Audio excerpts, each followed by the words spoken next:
Rated M for mature. The weapons need to feel heavy and powerful, and when you blast something, you want to see lots of chunks.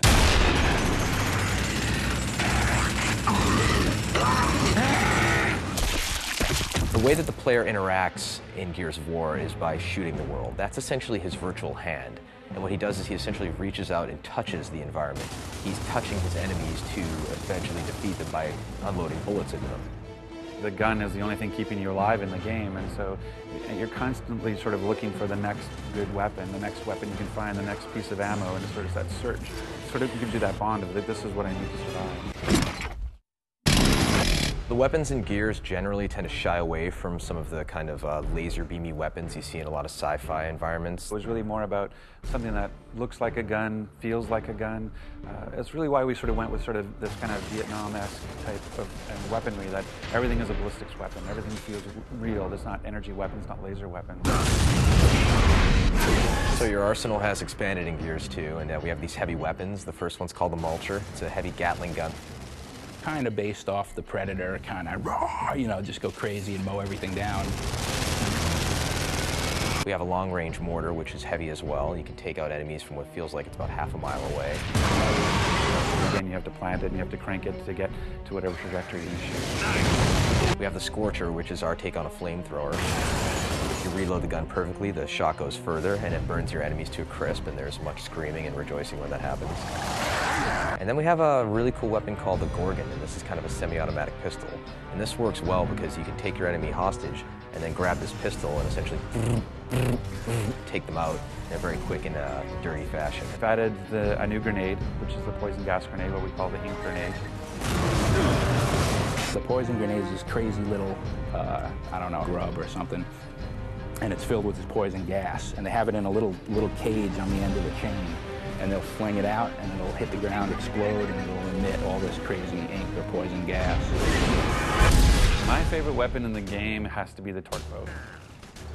I just love the whole, the fact that it sticks, and they have a moment of pause to know that they're about to die, and then they pop. I just love. And what's great in Gears 2 is we've actually added dialogue for that pause, that we actually have the event of, and something explosive is stuck into you, and you get, so people have that half second to go, uh-oh, and then blow up.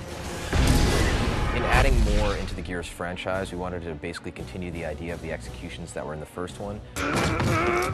When you play multiplayer of Gears, it's not just about playing it, it's also about watching it.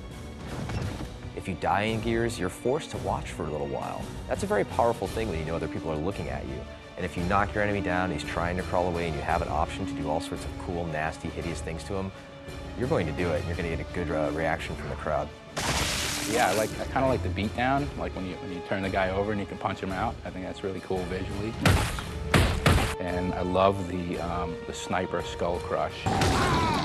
You know, he just takes that sniper rifle, swings it over his head, and you can just flatten dudes, which is great.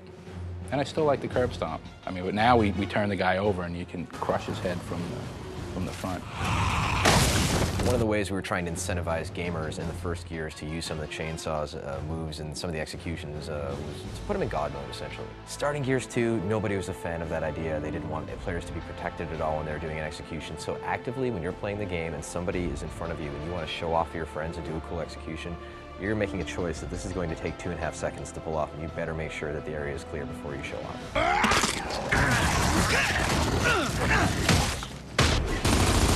In Gears 1, when two players would come at each other with chainsaws, it was pretty much a random outcome as far as who would win.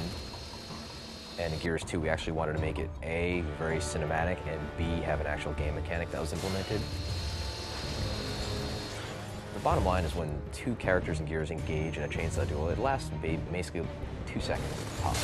Sparks are flying, they grunt, and then it's over.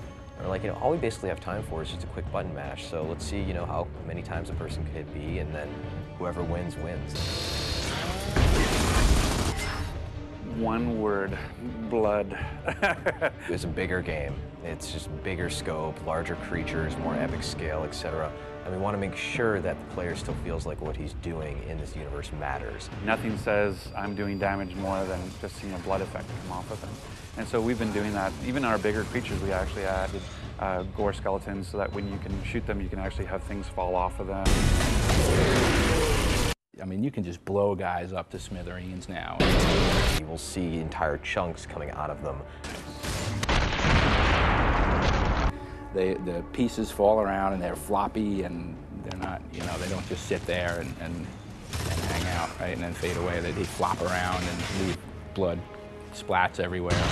We use the term intimate violence to describe Gears of War. Even though we've sort of grown the scope of the combat and sort of bigger weapons as well, we still have these sort of intimate moments with the combat. It's like that old sort of cowboys and Indians feeling in the woods, you know, it feels really personal and really intimate. Running away won't help! I'll just shoot you in your asses!